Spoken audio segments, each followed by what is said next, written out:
Hello, music fans. You're watching Death by Unicorn, where we talk about metal, rock, and prog music. And today we are going to look at my Spotify Wrapped. So that's right. I took a bunch of screenshots of my Spotify Wrapped and got them on my computer so that I could just record this over Zoom. That was what I thought was the best way to make this video. So not a super professional operation here, but I want to go over. I have seen this once, so it's not all a surprise to me, but I want to go over it with you all, and let's jump right in. So I listened for. Oh, and feel free to like roast my Spotify Wrapped in the comments or share a link to yours, or what surprised you in this. What overlap do we have in our tastes? I'm always interested to know. So I listened for 60,527 minutes. That's 42 days. That's crazy. Like there's only 365 days in a year, so more than 10% of the time you'll find me listening to Spotify. And I mean, I also listened, and I sleep for like a third of the time too, so it's even more than that if you consider only waking time. And I also listen on Bandcamp, YouTube, um, and other platforms. I've even listened a little bit on like SoundCloud and stuff. And I of course also have CDs and vinyl. And I even have my old iPod Classic, which I listened to a bit this year. So I don't even know how much music I listened to this year, but it was a lot. It's pretty much during my workday whenever I'm not in a meeting with somebody. I work from home whenever I'm not on a video call. I pretty much, hit play on some music. So, listen to quite a lot. And whenever I'm driving, those are the usual times. Showering, I listen to music. Cleaning, maybe. So yeah, a lot of music. Holy crap. And tastes like yours can't be defined, but let's try anyways. You listen to 228 genres. Holy crap, I didn't even know there were that many genres in existence. I feel like Spotify might be a little bit loose with their definition of genre. From my count, I feel like I've only listened to like 30 something genres. Like, I guess it depends how specific you get about genres. I listen to mostly prog rock, prog metal, metalcore, black metal, post-hardcore, alternative rock, indie rock, technical death metal, psychedelic rock, post-metal, hard rock, power metal, pop rock, melodic death metal, doom metal, art rock, punk rock, mathcore, folk, ambient, alternative metal, post-rock, thrash metal, jazz fusion, heavy metal, hardcore punk, deathcore, sludge metal, pop, groove metal, um, classical, symphonic metal, funk rock, electronic, country rock, avant-garde metal. That's pretty much all that I could think of, and that's like 30, how many did I just say? 37, 38 genres. So they get really granular with their genres, I guess, on Spotify. So here's what they say my top five genres are. Progressive metal at number one, that's no surprise. I thought maybe progressive rock would be number one because I also listen to a lot of progressive rock. It's weird that they don't put progressive rock even in the top five. I feel like this is almost like a mistake if you think about what I listen to. Like they put Canterbury Scene at number two, which I can't even really think. Like that's a very specific type of progressive rock, and I can't think of many bands in the Canterbury scene that I listened to this year. Yeah, I probably listened to a little bit, but I feel like Spotify might have made some data errors here on this. But yeah, it makes sense. Like progressive metal, progressive rock, and post-hardcore are kind of my top three usually. Metalcore is usually up there. It's also kind of surprising that they put mathcore here instead of just metalcore as a whole. Like I did listen to some mathcore for sure, but I feel like I listened to more melodic metalcore than I did mathcore. And then punk, also a bit of a surprise. Like I feel like I listened to more indie and alternative and even technical death metal and stuff that I did punk. But yeah, I listened to a bunch of punk as well. So it seems questionable, but somewhat close to genres that I listen to. My listening age is 16, so Spotify is guessing that I'm a 16-year-old. I'm quite a bit older than that, unfortunately. But since I listen to mostly new music, I guess that's why they thought I was young. I guess older people tend to, listen to older music instead of new music, but most of my listening, I like to keep up with what's current.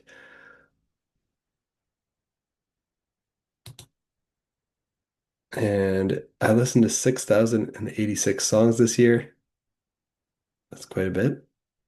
Let's guess my number one. So it gave me these five options to guess what my number one album was.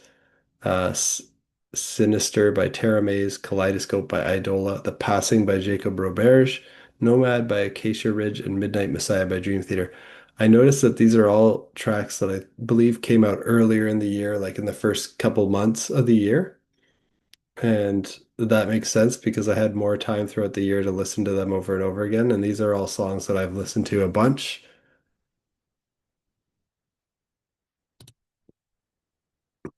I guessed that it was Midnight Messiah by Dream Theater, but the correct answer was actually Kaleidoscope by Idola was my most listened to song. Apparently, I listened to it 22 times, so that's quite a bit.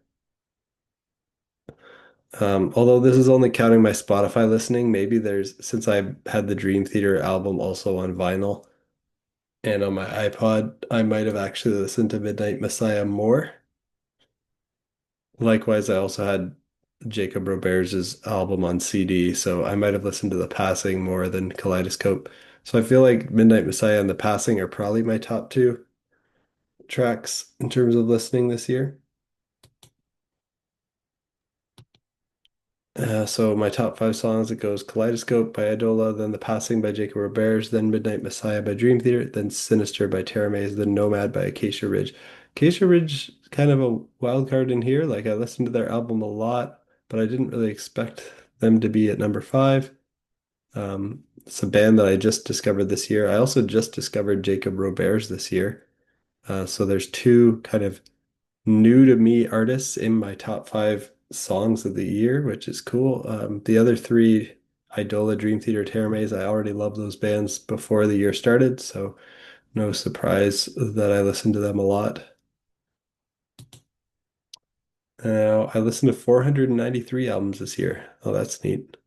I only remember like just over 400 of them. So, or oh, you know what? I think I listened to just over 400 that were new, and then probably like the, 80 something that were, classic albums from the past 60s, 70s, 80s, 90s, 2000s, 2010s kind of stuff. And my top album is, in terms of how much I listened to it, was Mend by Idola. I listened to 559 minutes.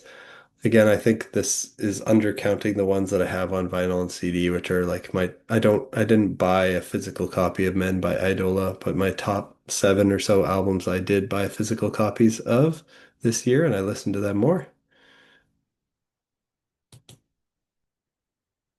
So in terms of most frequent listening, my top five albums of the year, the ones that I listened to most, number one was Men by Idola.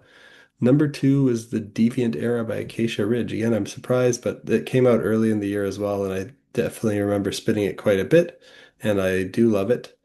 I love all these albums on this list, of course, because I listen to them so much. And Duel by Ginger, which I love.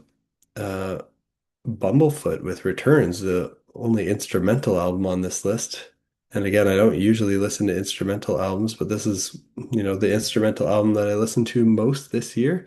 And it's just insanely crazy good guitar playing. So I definitely enjoyed it. It's up there on my favorite instrumental albums of the year, even though I mostly prefer stuff with vocals usually. And then The Father of Make Believe by Coheed and Cambria, great album, great band.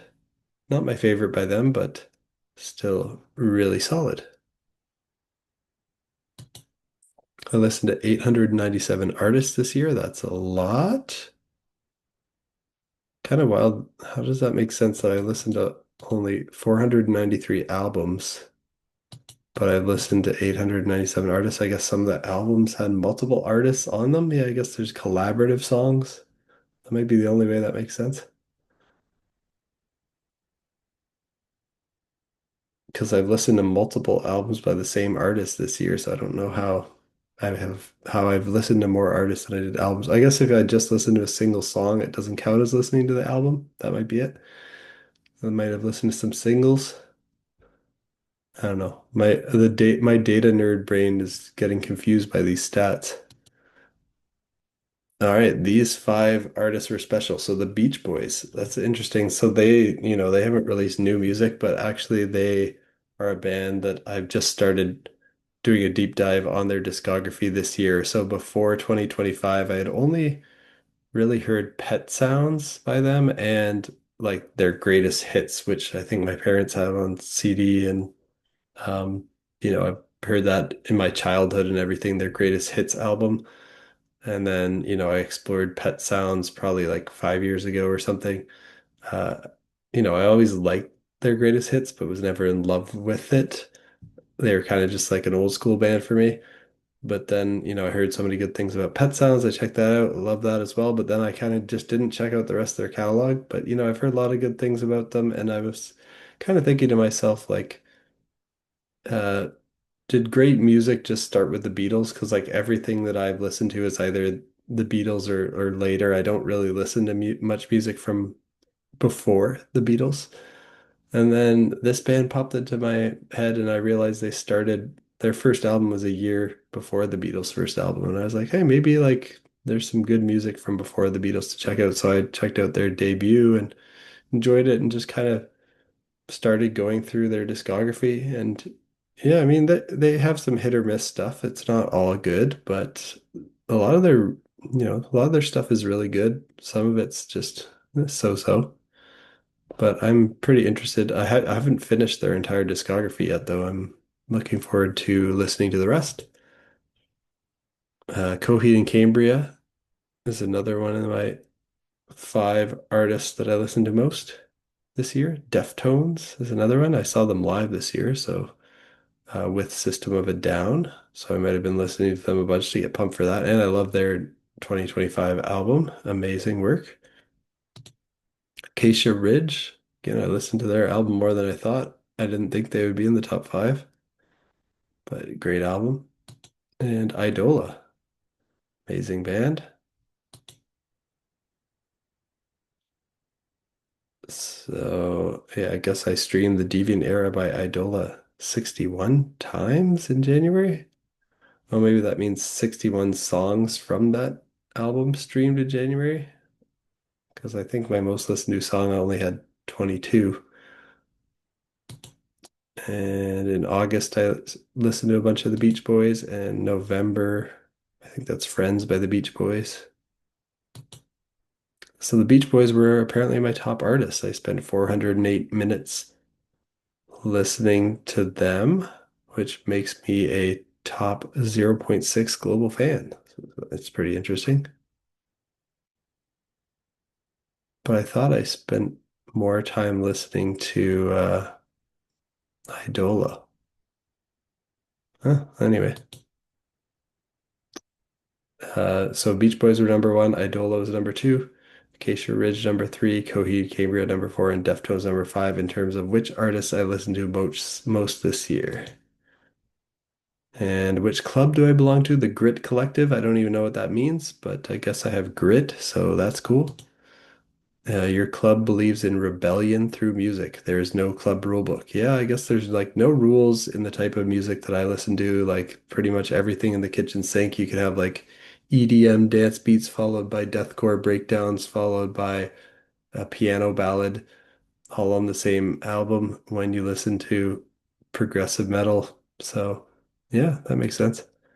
And my role in this Grit Collective is scout, so I listen to the freshest releases, always pushing the club forward. Yeah, that makes sense. Like I listen to new stuff as soon as it comes out, pretty much. So I guess I'm a scout. 9% of global listeners are in this club. Okay, cool. And the club favorite bands are Killswitch Engage, which I love.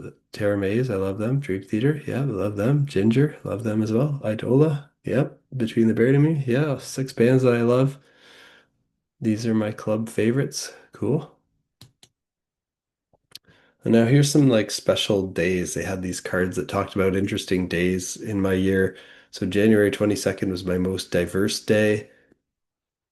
I let 25 genres crash my progressive house party. 25 genres in one day, from pre-dawn black metal with Etheria Conscientia to late night melodic death metal by Eternal Storm. I zigzagged through prog rock, metalcore, jazz fusion, even a dash of breakbeat.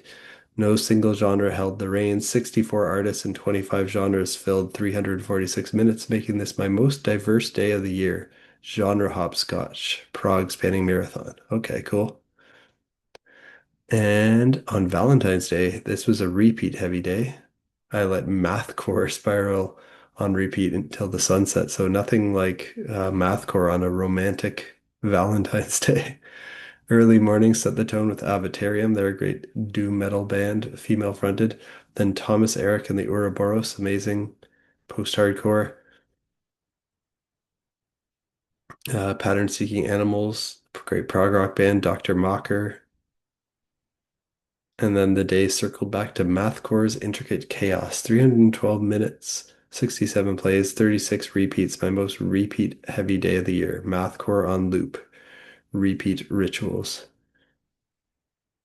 I feel like I was shoveling the driveway or something. Like there's a big snowfall and I was listening to, I think I remember listening to music while shoveling the driveway that day. Um, but I wasn't shoveling the driveway for 312 minutes, but that was part of it. Biggest music listening day was February 26th, the day I let Queens of the Stone Age headline a 6 hour Progressive Odyssey. I think I saw Queens of the Stone Age live. I forget when I saw them live, but this might have been as I was getting excited for that. I think I saw them live maybe shortly thereafter this. From an early morning metalcore surge with Killswitch Engage to midday Obscura and Avatarium run, I built momentum into a Motorpsycho and Pattern Seeking Animals stretch, and then the evening belonged to Queens of the Stone Age, who anchored a marathon of stoner and alternative rock, 397 minutes, 81 tracks, 9 artists, your biggest music day of the year. Cool. July 30th was my biggest progressive metal day. I let my progressive metal run the entire show. The morning belonged to Steven Wilson, spinning nearly the entire The Future Bites album. Interesting. I don't even really. Oh yeah, I guess I remember listening to that. Repeats of Personal Shopper and King Ghost, Breaking the Dawn. So this album's not from this year, but I guess, I listened to the overview by Steven Wilson. That might have inspired me to go back and listen to some of his past stuff a little bit. Afternoon and evening shifted to Philosophobic, Stardust, and a late night punk detour with Darko. 332 minutes, 67 tracks, 15 artists. My top genre day, all in prog metal. So yeah, Philosophobia's prog metal, Stardust is prog metal, but I wouldn't consider Steven Wilson prog metal. Darko's an interesting one. They're like a punky band, but they are kind of proggy too. And Steven Wilson has some stuff that sometimes borders on metal, but not the Future Bites at all. Most nostalgic day was September 20th. This is the day I traded prog for pop punk and nostalgia took the wheel. The morning opened with Biffy Clyro and Lucid Planet. So Biffy Clyro, I guess, is kind of pop punk-ish. Lucid Planet, not at all. Cardiacs is not pop punk at all either. My friend Alon Shenfield, I listened to his stuff that day. And yeah, all that stuff led me through a prog rock maze, and then by evening I hit the millennial emo playlist. So I think I was listening to this with my wife. So it's stuff that, that we both can enjoy being millennials. Stuff like Paramore, Fall Out Boy, My Chemical Romance, stacking classics like Great Escape and Perfect, 354 minutes, 84 tracks, 25 artists, my most nostalgic day, emo revival, pop punk flashbacks. Yep. And I think that is all the pictures I took. Yep. We are at the end of the video. So that was my Spotify Wrapped from 2025. I'm curious to see what other people, what club they belong to, what artists they listen to, most songs they listen to, most albums they listen to most. Definitely curious if you're willing to share some of your stats with me down in the comments. I'd love that. And what do you think of my listening habits? Which artists that I talk about in here are you most excited by? Which albums, which songs do you love most? And if you like metal, rock, and prog music, you've come to the right place. I talk about it very regularly, every week, posting my first impressions of new releases. And now that we're at the year end, it's going to be a lot of this kind of year end content. My next video might be my most listened to songs. I might just go over more than just my top five that I covered in this video. And we're getting pretty close. Maybe after that, it'll be my album of the year video. I'm pretty sure I've figured out, my top 25 albums of the year. So that's the big one, the one that I'm always most excited to make. And hopefully, it's one that enough people watch. So I'm not sad about how much time I spent putting together my list, only to get like, a single digit or double digit views. I want to at least get triple digits. Let's go quadruple if we can on that one, because spent a lot of time figuring out my favorite albums of the year. So hit that like button, hit that subscribe button if you want to stay in the loop on when I post all of that, and peace out.